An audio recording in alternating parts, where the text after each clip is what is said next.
Okay guys, just want to do a follow-up video of the previous one regarding the whole my truth, your truth, their truth type of video post that I did. And actually the meaning and the changing and the interpretation that's actually now come into modern society because of it. What I just really wanted to also talk further about was that how it's actually also created this cancel culture, which basically is that people jumping up in arms, like in the olden days, like sort of like wielding villagers with torches and pitchforks and all that type of thing, ready to actually hang whatever they've just been told is actually the truth without investigating it. So I wanted to go further into that and talk about how it's just basically wrong. It's just basically fucking wrong that people jump up and down and go into this cancel culture without actually sort of knowing anything beforehand. You know, this is why we have courts of law and all that sort of shit to actually investigate all this stuff. And the media and social media are really sort of the perpetrators in actually doing this. And so many people have actually lost their jobs and their work and all that type of thing. And, you know, in most cases, Harvey Weinstein, yeah, like he's completely sort of guilty. And there are those monsters. And don't get me wrong, I'm all for the Me Too movement before anyone out there jumps up in arms and saying that I'm sort of like against women. Firstly, I actually worked in an industry for 30 years where I service women, so I love women, so don't even come with that shit with me. That aside, what I want to explain about this cancel culture and the Me Too movement is that, like all causes, they always start out with a good reason, a good sort of purpose and a good cause and all that type of thing. Then you actually get these ugly people that actually jump in and take advantage of it. And there are a lot of ugly people out there that sort of jump in and want to sort of take advantage of these sort of movements and these situations because whatever their reasons are, and we know what their reasons are, most of the time is actually because they want to get that coin. Do you know what I mean?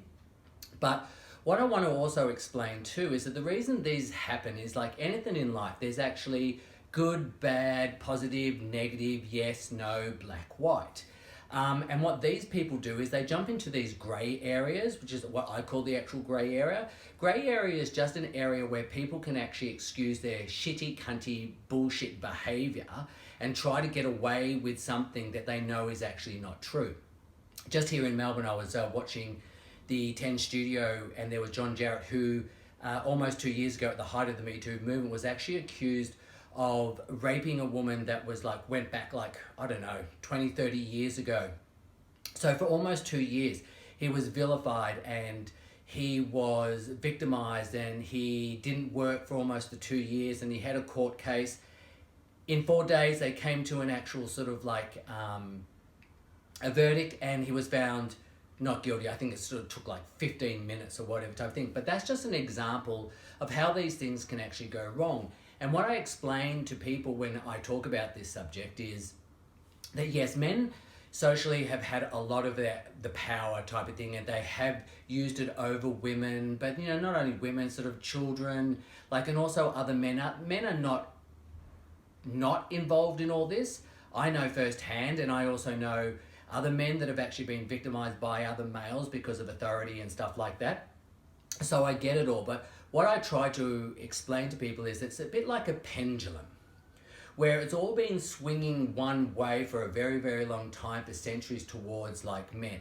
And now the Me Too movement has actually sort of like popped itself up back in 2017, and then the pendulum is actually swinging all the way back to the other side, which is great because, you know, voices need to be heard and sort of stories need to be told, and, you know, society needs to actually understand that this has been happening for a really, really, really long time.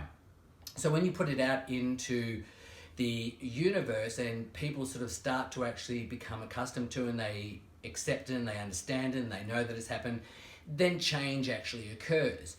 So with this pendulum, it's slowly happening, but it's kind of, you can see that it's starting to actually come back into the middle and sort of position itself go on sort of either side type of thing until like justice is really heard. And also too, and so for when people start standing up for one another, not man against woman, woman against man, humans for humans. And when humans for humans start standing up for one another, and when a male actually sees inappropriate behavior of another male towards a woman or to another man, and for women against women, and women witnessing against a man on a man or a woman on a man, whatever the combination is, until we as humans actually stand up and go, you know what, this is wrong. This is wrong. We innately know this is wrong. We know the difference between right and wrong.